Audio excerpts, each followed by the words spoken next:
afternoon and welcome to this special edition of Pearcey Conversations. Before we begin the proceedings, I'd like to acknowledge the traditional custodians of the lands where the Pearcey Foundation and you, our guests, are based.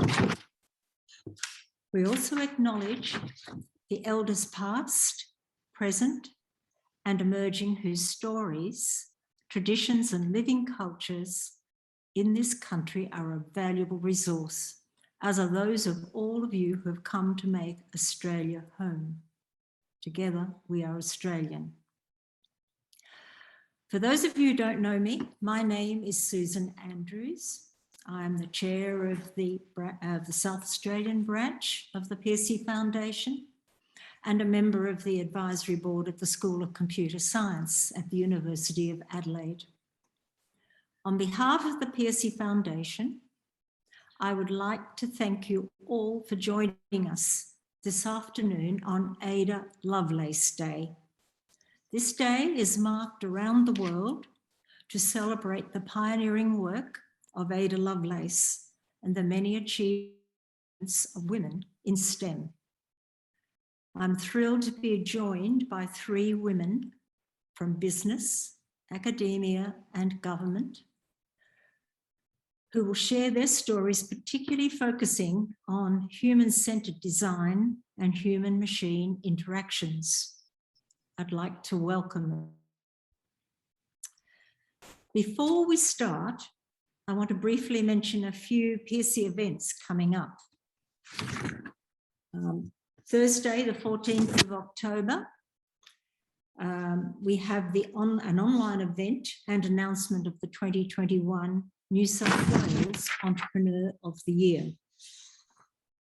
On Friday, the 12th of November, in person, with a dinner in Hobart in collaboration with TAS, ICT and the ACS Tasmanian branch, where the Tasmanian recipient of the Pearcey Entrepreneur of the Year award will be announced.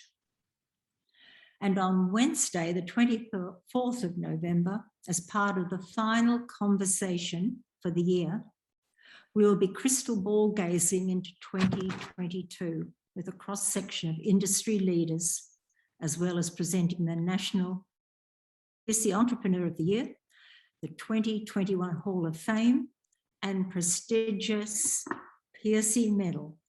We hope you can join us online for that. It will be a marvellous event.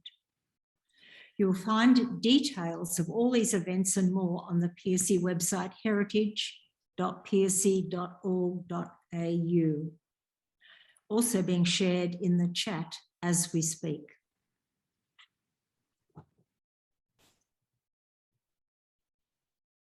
I'd now like to introduce the conversation for this afternoon.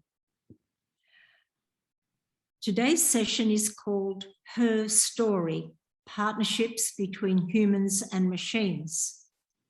And we're going to be joined by three highly esteemed individuals. Pia Andrews, a serial public service transformer with experience in the Canadian, New Zealand, and Australian governments. Pia has just finished up as a special advisor with Employment and Social Development Canada. Paula Burton, co-founder and CEO of Mass Dynamics. And Professor Judy Kay, Professor of Computer Science at the University of Sydney. Right.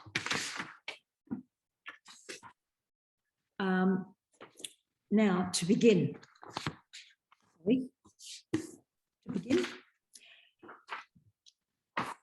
Shuffling bits of paper here.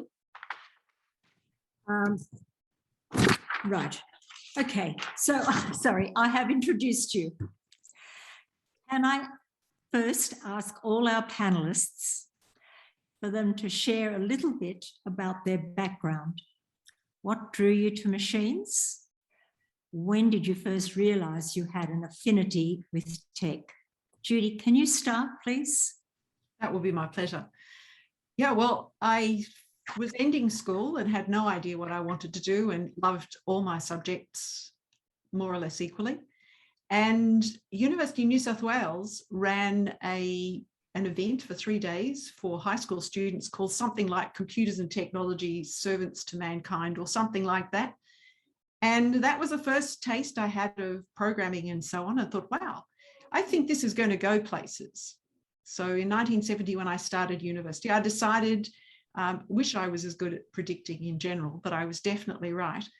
I started as an electrical engineer in a double degree with science, majoring in computer science, thinking that was how you should do it.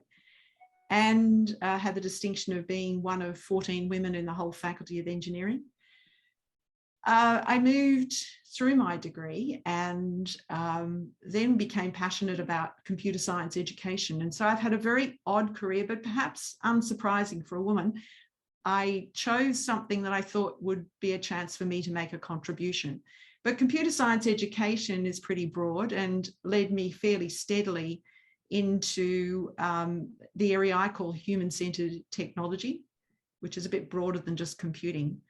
But the essence of it is that you start with a problem that you really care a lot about, and then I've assembled teams to tackle it.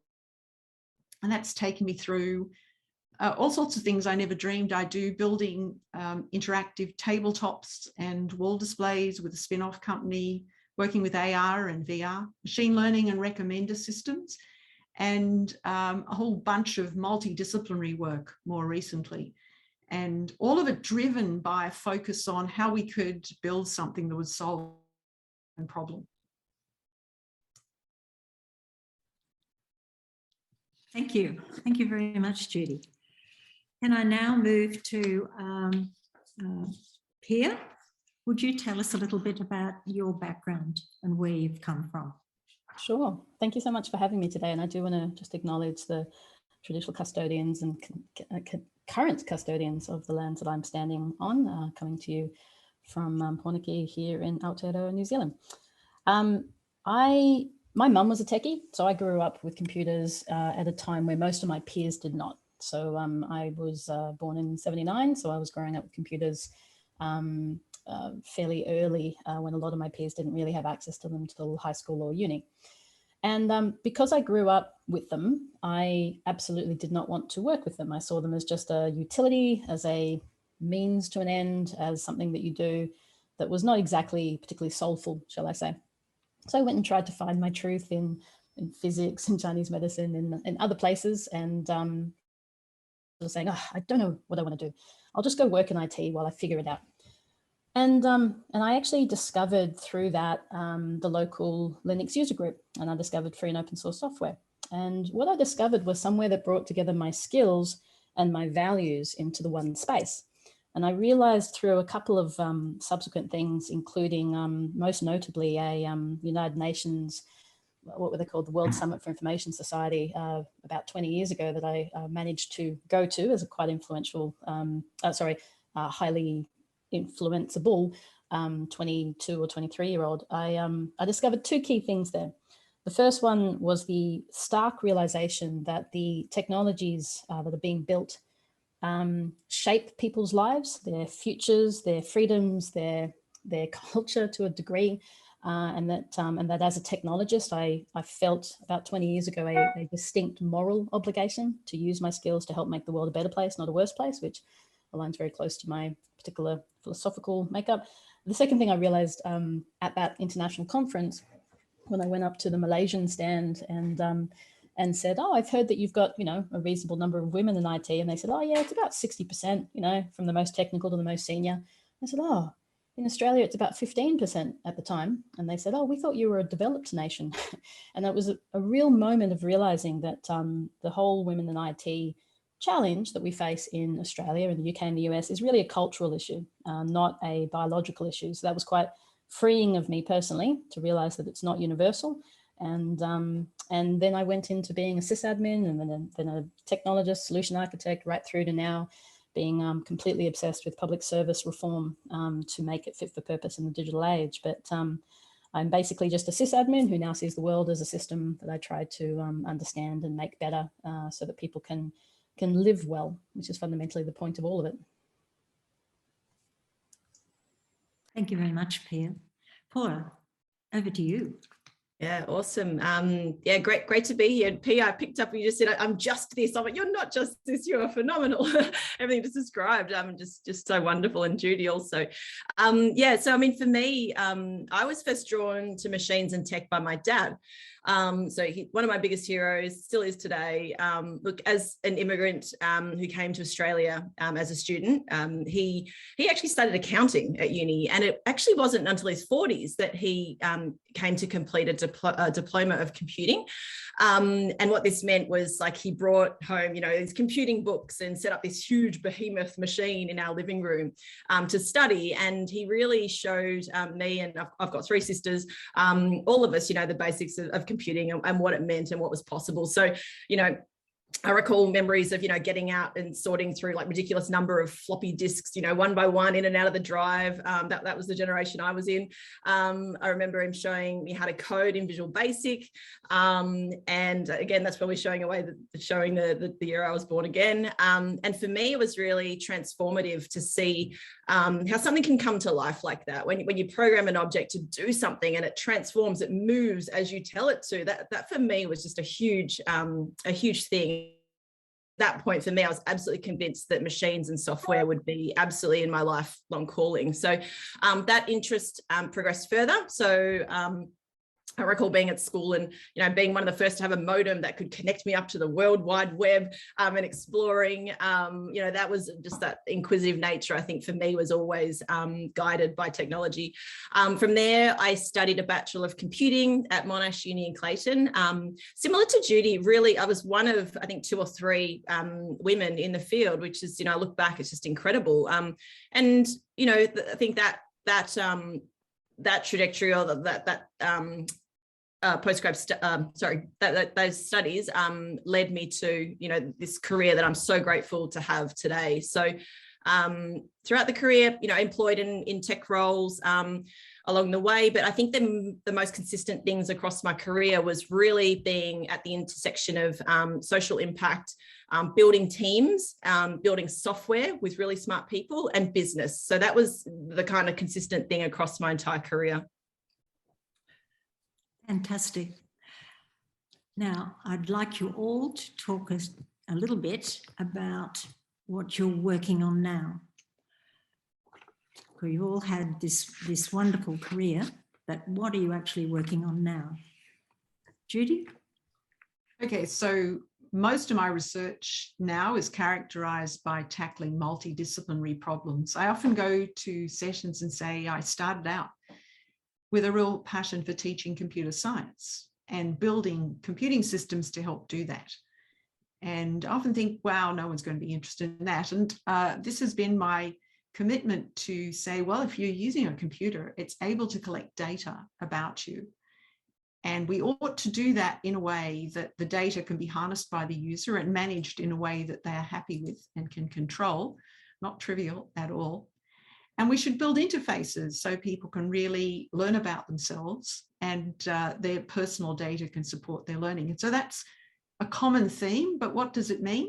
It means, for example, we're building systems for public health nutrition, helping people get more physical activity, helping clinicians do a better job of counselling people when they are, well, oncologists, people talking difficult conversations with patients and carers, and helping people learn to collaborate, all sorts of different problems. And in all of them, the thing that I bring to it is both an understanding of how to build interfaces to tackle problems and evaluate them and learn to improve them, but also this whole idea of harnessing the data and presenting it. And really today, more than ever, this links up with all the fake news and stuff we have, where data ought to be able to enable us to do a better job of understanding ourselves and where we have been going without intending to, and where we could get a better understanding of facts versus beliefs and a whole lot of important things.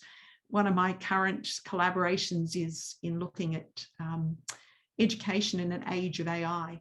So what does that mean? And there are 2 strands to it. One is taking AI, which really, who knows what that means? Everybody uses different meanings, but using that in order to build things that help us learn throughout our lives, not just formal education, but lifelong learning things, the examples I gave before.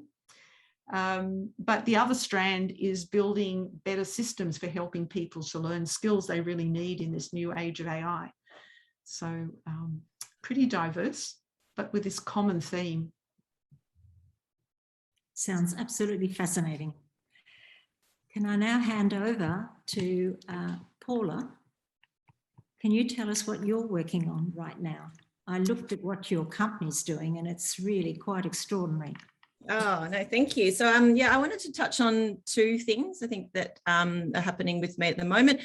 So one is my passion project of Flying Robot School. So as I mentioned, being in an underrepresented group throughout my whole career, I wanted to make sure that other girls and women really had that same opportunity to do what I've done in my career, whether they had a role model like my dad or like Pia's mum, for or not. So like alongside friends and colleagues at the time, Pete Cohen and Daryl Wilding McBride, we've co-founded Flying Robot School, and it's a not-for-profit that delivers day-long programs to regional schools, and we teach students about how to fly drones, apply them to solve problems with biology, environmental science. So it's like a dream come true for kids, just seeing the looks on their faces when they know that they've got that opportunity to handle this really high-end and sophisticated machinery, and directly attaching all of that to real learnings is phenomenal. So we've run that in 13 schools so far, and we've had to sadly put it on hold because of COVID, but we're looking forward to picking that back up.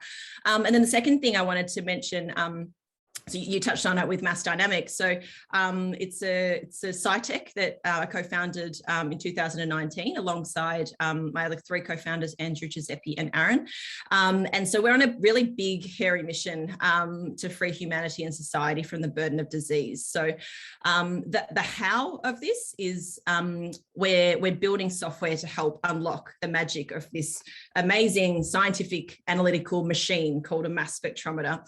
And so mass specs, in a nutshell, are capable of answering an infinite number of questions about nature, yet it's held back so much right now by lack of software tools and so forth to transform the output of data to scientific knowledge in a really efficient and easy way. And so there's a lot of hype and innovation around the mass specs themselves in terms of the hardware technology. And what we're doing at Mass Dynamics is taking a human-centered design approach to the problem by designing software that's easy for millions of life scientists and not just mass spec experts to be able to leverage. So that is like any life scientist with any level of mass spec can basically leverage these machines to be able to accelerate important research and drug development. So they're probably the two major things that are on my plate at the moment. Doubly exciting. Really, I don't know how you get time. Pia, what are you working on right at the moment? Oh, I always have a lot of eggs in a lot of baskets. So the key ones fundamentally are, I'm trying to create, to Judy's point actually, a bit of urgency around the coming threat of deepfakes and the impact they will have and are already starting to have on social cohesion and on democratic, not just democracy, but on public institutions, public trust, public confidence, everything. Because fake news, as everyone thinks that we're sort of over the worst of it, but I believe genuinely it's about to get a whole lot worse. I'm trying to drive some urgency in the need for genuine and systemic digital transformation of the public sector. So specifically how to modernize not just the services, everyone gets really obsessed about, making better services, but actually modernizing how we do policy, how we do regulation, how to create a human-centric approach to services and policies, and genuinely participatory governance. One of the real opportunities that the internet and technology provides is to be able to engage people, the public, and diverse ranges of the public in shaping the future, the policies and the services that they need every day, even the legislative and regulatory rules upon which we all operate. So this transformation agenda is kind of my obsession, because I believe that in countries like ours, the public service can play a bit of a bastion role, a bit of a stabilizer in a world that is exponentially growing in complexity and speed. As part of that, I'm helping design a framework for right now, actually, as Gov as a platform. And here in Aotearoa, New Zealand, we're actually as a basis for that, which is actually really interesting, because then you don't end up with just, here are the components of what a modern, government as a platform might look like, but how do you align that to purpose, to good equal rights for everyone, for what's the digital land, as it were, that could be provided so that everyone can actually stand equally and build value and self-sovereign systems on top of that. So there's a lot of really good opportunities there. And part of that, of course, is formative work in regulation and legislation as code, in ethical and explainable AI in government. And finally, I'm a little bit obsessed with closing the policy delivery divide that has emerged in public sectors all around the world. And so a big part of that is trying to create the public sector infrastructure that enables both services and policies to be built on the same rules, the same components, the same data, the same systems. And that actually then ends up providing some opportunities like we just explored in Canada around building something quite specific to today's celebration. I have wanted to build for 10 years the concept of a policy difference engine, the idea of having a quite cheekily named, obviously as a bit of a homage to both Lovelace and Babbage, but the ability to make it easy, not just for policymakers or for ministers, but also for the general public to interact with policy, to say, well, if I was to make these changes, what impact would it make? Not just on the economy, but on people, on communities, on quality of life measures. So we've just launched in Canada a prototype policy difference engine, first in the world. We're very excited about. So I'll be continuing to work on that, which has been really exciting. So to Paula's earlier point, I guess my point of intersection has been at the intersection of government, technology and society. And so really trying to reform and transform the public sector to be what we all need it to be in the digital age is really key for me, because most public sectors were formed in the industrial age and simply need to be reimagined in the current context if they're going to be able to support people in an equitable world. Wow, I think you'll be busy for a long time. Enormous challenge. Now, I'd just like to move to a next question. Could you all share your perspectives around the topic of how we actually partner with machines, coming back to today's topic? What benefits, impact, in your experience, can be realised from humans partnering with machines, be it education, government, research or health? So just a short sort of statement about that, how we make use of and partner with machines. Who do we start with? Judy. Okay, thank you. Well, I think the first thing is that we should focus on what machines do really well and what people both do well, because at the moment machines really can't do a lot of the things we do well, but also things people want to do. So if we take the area that first brought me into technology, education, we clearly there are a lot of grunge jobs in education, and there are a lot of opportunities to have things slip through the cracks. And so we should harness machines to do the things that would make teachers' life, parents' life, also the experience of peers working with each other, and maybe even education administrators, ensure that we complement the different skills. And clearly my theme of data collected well and accountable has an incredible opportunity. My own field of artificial intelligence in education had this vision a long time ago. To be honest, sort of one child at one computer, sort of a narrow, kind of unfashionable vision for today, but nevertheless the so-called 2 Sigma vision, that a personalized, high quality interaction between an expert human teacher and an individual student apparently can get 2 sigmas improvement. In other words, a child who is sitting in a classroom could move from being right in the middle at the 50% in this normal distribution, they could move up to the 95th percentile with expert human teaching. So the vision was to build computer systems that could do that, and we have in the research context been able to do that. And they actually enable kids to do the sort of practice and so on, especially in formal areas like maths and the sciences, all the hard sciences, but also increasingly in other areas. And kids can have a lot of fun doing them. And meanwhile, the teacher can shift to a very different role. And the teacher can also be given help in not missing out on noticing everyone. We actually did incredible experiments.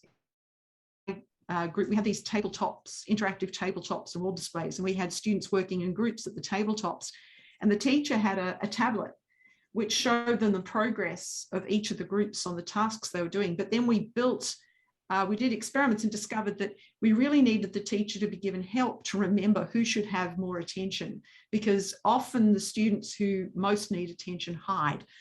So that's just one example of really complementing the teacher. And we're also able to then look at the orchestration, the design of the class experience. We had certain expectations, and looking at the data, we could find out what happened.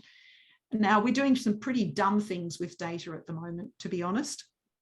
And there's a lot of, oh dear, data, it must be good for something. It's all we've got, so let's decide it's important. And that's a bit of a, was I only meant to talk about the benefits? All right, let's stop there.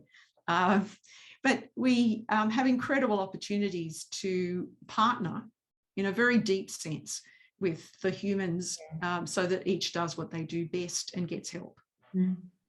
Yeah, I think it's called the double whammy, isn't it? What about you, Pia? Have you just a very short view on the benefits, the impact of humans partnering with machines? The key thing is that humans and machines do different things well. Humans are really good at quality, at judgment-based things, at designing human-centric worlds, societies, and futures, at transformation, empathy, creativity, discretion, intent, engagement. Machines are really good at quantity. They're really good at detecting a problem, but not necessarily designing the solution. They're good at faster, cheaper at scale, repeatable processes, patterns recognition, modeling. They're good and important and critical for us to actually navigate exponentially growing complexity. But to the earlier point from Judy, the complexity requires two things. It requires machines to help model and manage and understand it, but it also requires multidisciplinary approaches, because too often we try to throw just one discipline at something, and all problems now require multidisciplinary solutions. We need to understand that machines are users of everything that we do now, not just humans. So if you're trying to regulate a sector or a behavior, if you only assume human users, whether it's a business or a human or a person, then you are probably missing the point that a machine's not going to be motivated in the same way. A machine's not motivated by a criminal, legal, financial, jail sort of disincentive. And so we need to create our incentive systems in a way where both machines and, dare I say it, sociopaths are systemically motivated to get a good outcome. Whereas right now, if you look at the awful things that happen with YouTube, automated, machine-generated content that targets children because they're the softest target on YouTube, all of that comes down to the incentive. The incentive model of YouTube is financial. If you have a purely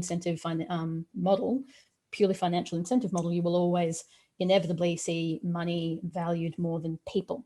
So we need to build the incentive systems that actually value human outcomes, quality of life outcomes, quality of living outcomes.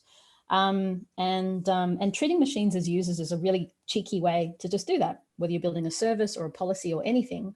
If you take a user-centered design approach, a service design approach, and then assume a machine as a user, you naturally will design for good machine usage, like, Siri, help me find out what I'm eligible for because I've had to leave home in a rush and I'm under an urgent situation, versus, nefarious machines potentially. So machines as users is a helpful way to navigate that. And the final thing I'll say is, if we need to think about the future. Humans are really good at tapping into our values. Unfortunately, a lot of professions have switched that off when you walk in the door. Switching that back on and saying, what does a values-based future look like that is good, ostensibly good? Because if we don't have that light on the hill, then we're going to continue reinventing the past, reinventing the current inequitable systems with shiny new toys. So I think the most human thing that we can do is to collaborate our systems and software and incentives systems will Yeah, map we're that having future. a little bit of trouble with your reception, so I might just stop you there and go to Paula. Yeah. Just so we can Frozen. work out what's happening with your machine.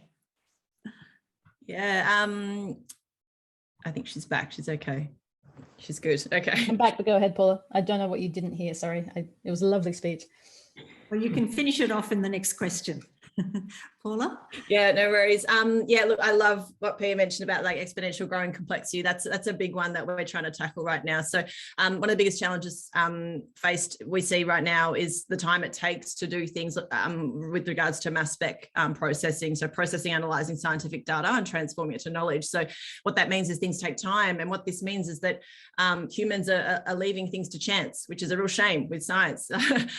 So we're really trying to take raw data acquired by these wonderful scientific machines, process them in an automated way, and using software running on machines to get the data into a format that we as humans can read. So now the key here is in the design of how we're surfacing the results, similar to what Pia's saying in terms of what humans are good at. We're good at designing that experience. So we're surfacing the results, giving every life scientist the best chance of being able to make really informed decisions with that data.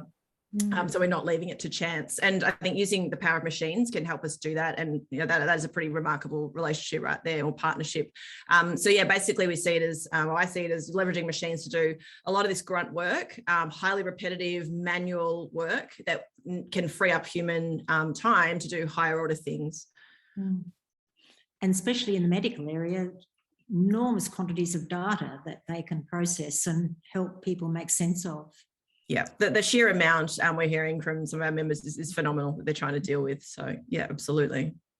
Now, finally, can I ask three of you, drawing on your own experience, have you anything you would like to share on how you think the future might be shaped by our partnerships with machines? So a tiny little bit of crystal ball gazing, I guess. Judy, you first. Okay, thank you. Well, I'm an optimist. And I think we are fast realizing there was a certain US election that made people realize that Facebook was doing things that people didn't realize, though Facebook had been doing them for a very long time. And I do think that there are clear signs we're going to tackle problems and find ways to address them. I'm not sure what the problems are. As a computer scientist, I do think that our field has not yet acknowledged the need to really build systems so they can be accountable, but I can see that coming. There's a huge amount of interest in various academic areas about the need for it, and some hints about how we might do it, but there's a long way to go. I do think it's going to happen. It's maybe legislation that's going to have to force it to happen.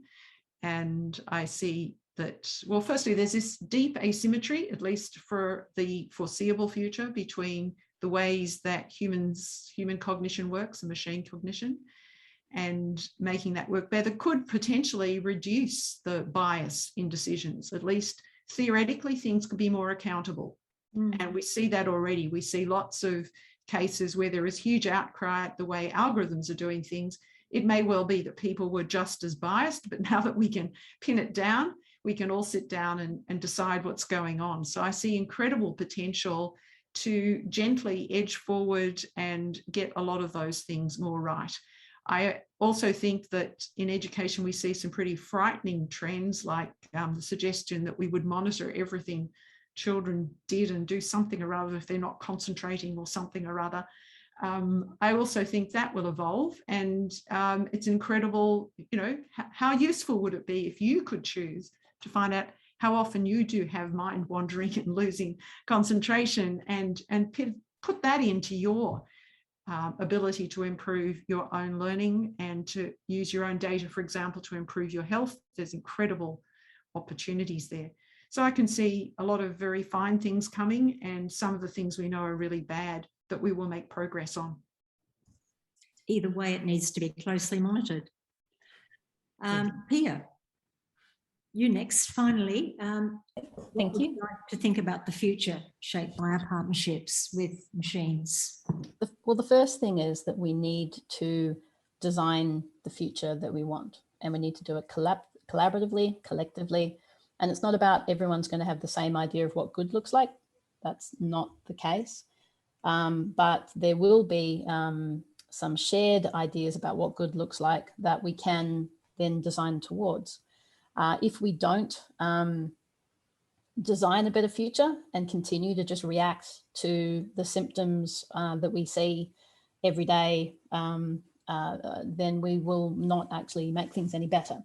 There are kind of three horizons of AI, so far as I can see. The first one is reactive, using AI to react to problems, to play whack-a-mole with issues, to plug up the holes of your leaking boat.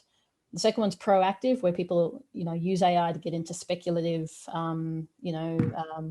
here's where things are going, so let's preempt, let's intervene earlier, let's interject. But really where it's all heading is to the fact that the democratization of AI to a personal tool. I see a future where we use AI as helpers to help individuals everywhere navigate the nuttiness that will continue to grow around us. And I might want to turn, like on my particular, Alexa or personal helper, whatever you want to call it, it will, on one hand, probably create even stronger echo chambers, but you could even turn up or down the amount of personal help or interaction or all the rest of it. Basically, we all need to shift to a node of like a network of nodes sort of idea. No one's a king in the castle anymore. There's no choke points anymore. Any system or organization can route around whatever it perceives as damage. And so rather than trying to figure out more and more choke points, we need to figure out whether all of system enablers are to help people live well and be able to get advantage from technologies, from AI, from all of it, rather than having it disadvantage them naturally. So shifting into that notion of democratized AI, where anyone has to the tools they need. And if anyone wants a good, although slightly dark vision for that, I encourage you to go read Diamond Age, an illustrated primer for young ladies by Neil Stephenson. It's a great book where on the idea of AI as a personal coach to try to help a person get their very best. Of course, in this particular case, it gets a little dark, as most of his books do, but it's very good. So I see a future which is actually more humane, where we've created incentive systems such that technology, grants, funding, programs, business cases are actually naturally driving good outcomes for people. I see a future where we take seriously the lessons learned from Indigenous knowledge systems that actually have a very good basis for veracity, for looking at the history and the future simultaneously with the present to plan where you're going next. And here in Aotearoa, New Zealand, there's a really good engagement with Māori knowledge systems and looking at what does 50 years good look like? What does 100 years good look like? So you're not just limiting yourself to the current pressures or problems that you see. And learning from these Indigenous protocols and knowledge systems. In Australia, there was a fantastic piece of work called Indigenous Protocols for AI, which I encourage everyone to check out. Coordinated by Old Ways New, which is an Aboriginal design-led, Aboriginal-led design company in Redfern. There's amazing things that we can learn from these very old knowledge systems that we can then apply to whatever technologies we have today and into the future. So, so you're not going to get humane outcomes unless you create humane models. And too often, I think people are just using technology to solve whatever problem they have today, but they're not actually designing or walking towards a better future. They're just driving the car faster towards a cliff. So I encourage everyone to think, even within your own job, within your own world, what does good look like for you? And how are you walking towards that in whatever it is that you're doing? Thanks, Pia. Really challenging questions. Paula, can you future? Yeah, I see, look, hardware technology, like infrastructure, processing power, costs of compute, like that is at such a mature point right now. So I do feel like the future is really up to us as humans to apply things appropriately, to design software, to be able to unlock the magic of this hardware. And to be honest, like looking back, like, was it ever really a technology problem? Was it always a human problem? Not sure. But, I think that for me, especially, it's going to be more and more important. So I'm going to cheat a little bit with this question because we actually ask our members at Mass Dynamics this, we say, look, if you could remove, or if you had access to as much automation as possible in your lives, like what could you do? What does the future look like? And, you know, they say things like, you know, I could do more networking at conferences to share research. I can collaborate with more groups. So it's really all that kind of human, you know, all the human collaboration type questions. You know, they say things like, you know, we could deliver more expertise to collaborating biologists, for example. We could develop more novel experiments or techniques. And one of my favorites is, you know, they could design bigger, more complex experiments, which is, you know, really, really awesome that we can be providing this. But I think touching on what Pia and Judy mentioned about multidisciplinary teams and skills, I think this is the biggest thing. So we find this a lot at Mass Dynamics, that we are constantly working together, sharing between scientists, software engineers, computational biologists, bioinformaticians across the board to really understand the subject matter, biology, machines, hardware, and how that can actually come together to answer more questions about nature. And I think that's where our future is going to be, about understanding about how we engage more as humans to be able to build better solutions. Wow. Look, thank you all so much. I mean, my head is just bursting with concepts and ideas that you've all shared with us this afternoon. Thank you all for sharing your, well, I was going to say great insights, but your intellectual thoughts as well, because obviously a lot has gone into the positions you all have. We have a little bit of time for questions, but I thought before we start, it is Ada Lovelace Day today. And I wonder if you've got any quick thoughts on how we might get more to take up and explore careers in technology and the interaction with machines. Just very quickly. Yeah, I'll jump in. I think the first one is, I think kids are turned off by IT quite often because they saw their parents work in it and just get completely frustrated and disheartened.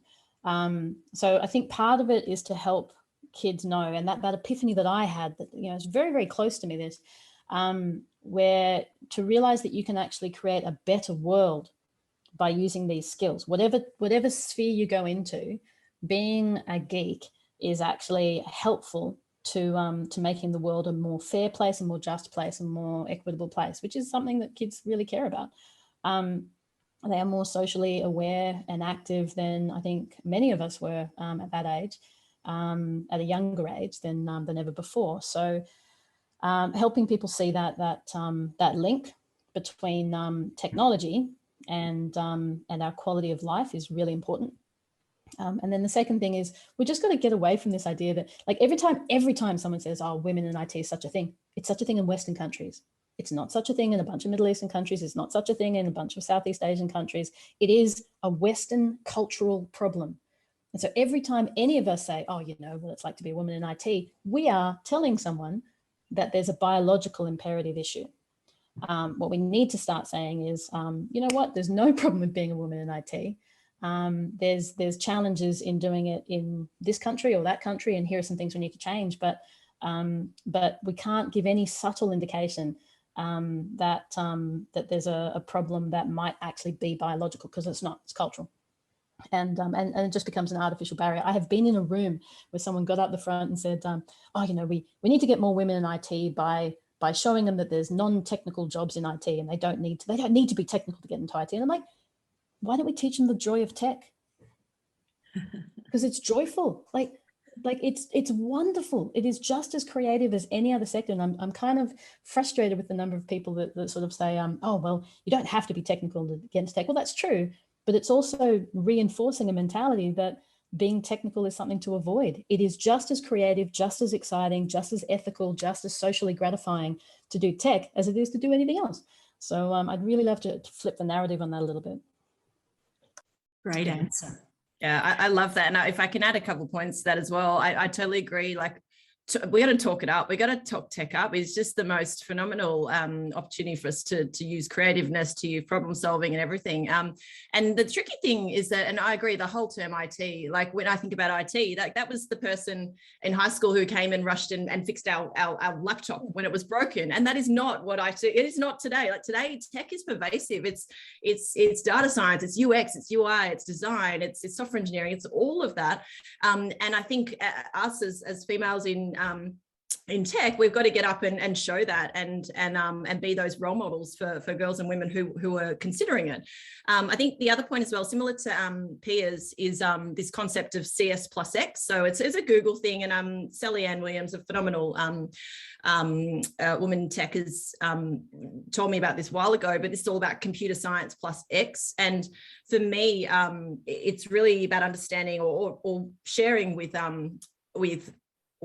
girls who are considering tech, is that yes, the CS part, yes, it's good to have a level of that, but it's about the X and where you connect the X. So for me, I figured out my X really late in my career. I actually thought that my career X was tech, full stop, but really I've realized that science is my passion. So you connect that with computer science, and all of a sudden you can unlock some really amazing magic. So I think for me, for any young women out there, figure out what your X is, get a bit of CS up your sleeve, and then work out how you can bring that together to make some magic. I have a few comments on that. So firstly, we did a study of women in computing and studied every degree granting institution in the country and looked at things like early dropout rates. So there is, cultural problems are notoriously hard to tackle. And we have a problem in schools in the first place. Certainly I could talk in detail about New South Wales education, because I was on syllabus committees on a couple of occasions. I won't mention the syllabuses because I'm not proud of having been on them, but they haven't improved. And that is part of the cultural problem. The whole perception of what computing is about. The fact that 2 of the members of the panel said they came from computing homes and thought they didn't want to do it. That is part of it. My own kids, in fact, 2 of them decided the same thing, but ended out in computing anyway for various reasons. My own experience is also that it's well known that if you go into a discipline where you're a minority, the dropout rate's higher. It happens for men in nursing, I gather, or it did when I did the research, and in various other disciplines. It certainly happens to women in computing too. So cultural problems are tricky, but there are changes afoot. As you said, the computing plus X is promising. My own preference would be to say everyone at university should do a first computing course, because they do maths now. Why shouldn't they do computing? Because many people, when they get in there, and I want to actually say, I don't really like to limit things to women. On most things you're talking about, there's a distribution in any population group, and the very things that turn off women are the same things that turn off some men, that the culture is just alienating. And I think that's a problem. And obviously, if you have a culture within the educational institutions built by the people who came through it, they propagate it. We know that. So I don't see it as a very easy solution. But one hint, there are a lot of data science courses now, and they are attracting somewhat more women, I think. And I do see more opportunities. But if we don't actually start making it easier, we're not going to solve it early on. But I think also the issue is that many of us are going to live long enough to have more steps, more things we can do in our lives. So maybe enabling people to come back to it later would be a great thing. Yeah. Here, I can see you've got something to say. Just real quick, because and I mean, it's funny, like we want to create multidisciplinary teams to solve problems, and yet we're only really starting to see more multidisciplinary education. So frankly, whatever sector you go into, you should also be a comp sci, you should know enough about technology to be effective. You shouldn't be getting just lawyers, you should be getting lawyer technologists. You shouldn't just be getting, like everyone needs a certain amount of digital literacy. But just to be a little cheeky, I explicitly, even when I chose to go into tech, I explicitly chose to not do IT at uni. It's not to say that it's not a good thing to do. I know that lots of people value from it, but I chose to go and finish my university doing public policy, doing statistics, history, all kinds of other stuff, because I wanted to actually expand my head, my way of thinking, my world. And, you know, critical thinking was probably the best, you know, actual course I did at university, because it actually gave me different tools in my cognitive toolkit. I guess the point I'm making is people, like the same philosopher, who's also a political person, who's also a scientist, is taught in those three disciplines completely different. You wouldn't know it's the same person. We need to get back to teaching holistically and to people actually being a bit more multidisciplinary in their own education, if we're going to be able to embrace multidisciplinary benefits. Couldn't agree more. Look, everyone, I think we've had a most fabulous discussion. I've looked at the chat room and most people are very enthusiastic about all the ideas that you've presented. A lot of people want further follow-up, so I'm sure we'll be getting in touch with you to get answers to those people. But I mean, I think what we've started is a conversation where people can realise that the discussion about technology and machines is broad-based and possibly needs to be part of the study or the learning of everyone. It doesn't need to be just about, you know, deep tech or deep AI for people to learn a lot about the importance of machines and technology for the future. So we need to have a way of discussing that. And I think you've started it. Wonderful contributors. Thank you very much. I'm now going to hand over to Kelly, who's going to tell us about future programs that we're going to get from Pearcey. Sorry, Kelly. That's all right. Thank you so much, Susan. And thank you, you know, Pia, Judy, and Paula. It's just been fabulous. You know, it's you know, wonderful to have the dimensions that you're sharing here from research, from public sector, from private sector, and the like. And that for me, the quadruple helix innovation is around community. And even though we don't have a representative there, every one of you is bringing in community and people into the discussion, into the creation of technology, which is, you know, just fantastic. And so, you know, as Deputy Chair of the Pearcey Foundation, I really do want to thank you for contributing your time and your openness and your ideas and experience, because you can see there's a lot of threads that come across. And really the future is something that we at the Pearcey Foundation and all of you have talked about, and it is how do we actually move forward and how do we create that society we want. And also by being Ada Lovelace Day, you know, we look to the past and see where we've come from, which of course is where Pearcey and CIRAC and the history. So being able to be part of that continuum. And I will love to play with you. I've got a game called Cards for the Future, which was out of Nesta in the UK. And that was my previous trying to do the PhD, which I gave up on. But the idea that we can creatively think through and help young people to think through what is the future they want to create and what problems might they solve. But that's also adults get to play a game. So games is a really good way to engage. And so Judy, you know, picks up on the work that you looked at there. So, you know, we say thank you to the SLATS team actually for leading us within this space of moving on to, you know, making Ada Lovelace Day another one of our flagship events for the year. You know, it's really important that we have these conversations, but I think many of you have said, I'm a person that uses technology but I happen to be a woman, you know, and with 3 brothers, you know, and I like, you know, we just keep working. And I think your point there, Pia, about culture and West culture is really something important to have in our, you know, awareness now. I think that's really good. So Susan mentioned that we are pretty much in the award season. So the other thing that the Pearcey Foundation does is focus around recognising those in Australia who have contributed to making us the powerhouse that we are and creating these new nations, and who did try to push those boundaries. And, you know, we have our state awards and we've had a number of those, and tomorrow is New South Wales. And we are all online, which has been great because we're able to actually engage through these virtual environments and be connected over this past 18 months. And, we look forward to knowing who our Pearcey Hall of Fame and medalists will be later in the year.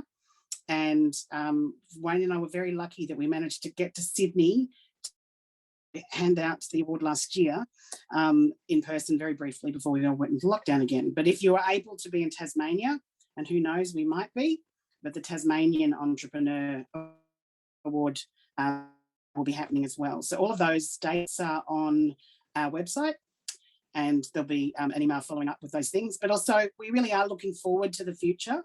And having been a Melbourne-based person, you know, half of my life, but the reality is that we really are planning for next year to be great. And in February, we'll put some big, bold markers in your calendar for Thursday, the 24th of February, where we will be having the Riding the Digital Wave Summit. So then you may have experienced some of our fabulous events that we've had in the past, where we really do bring people across from different sectors. And so we're really delighted to have the support of University of Sydney. Okay, it's Judy, so that's just around the corner for you, from your office. Also UNSW, ANU School of Computing, and of course, SI Rose Data 61. And it's really great because, again, we're celebrating 70 years since the birth of computer science in Australia, you know, and it's only 70 years. And I love this whole discussion around computer science X. Well, I had an arts degree and then I did Master of Information Systems, you know, so I definitely did that critical thinking, and it is all of those different capabilities that we need to build out. So I will say that we have an amazing lineup, maybe as good as today, in February. So I do encourage you all to come, and the best thing, I get to go to Sydney. And we do have early bird tickets available to the end of the year. And so I do encourage you, as a friend of Pearcey, if you can register. We've got a special code for you, which is going to be in the chat, which will give you a 50% discount. So I do encourage you to do that and register early. So again, this does conclude the official proceedings for this afternoon, and my sincere thanks to everybody who's been on the call, and for those of you who might be watching later, because we have the joy these days of being able to record things and have them available on demand, which I'll go back to and get the transcript, because there were some absolute gems that you shared there with us today. So Paula, Pia, Judy, and thank you, Susan, for chairing today's session. It's wonderful to have South Australia. And of course, many, many years ago, of different hats that we've all worn, like you said, Pia. You know, we've all had engagements over the years, and we really do, you know, value the fact that we are all out there doing more than what we just get paid to do in the job each day. And I think they're the women and they're the people who change the world. So I really do encourage you to all enjoy your evening. It's the sun's coming through the study afternoon time for me, and daylight savings makes us a little bit happier. So I really do appreciate everybody's contributions, and thank you for coming.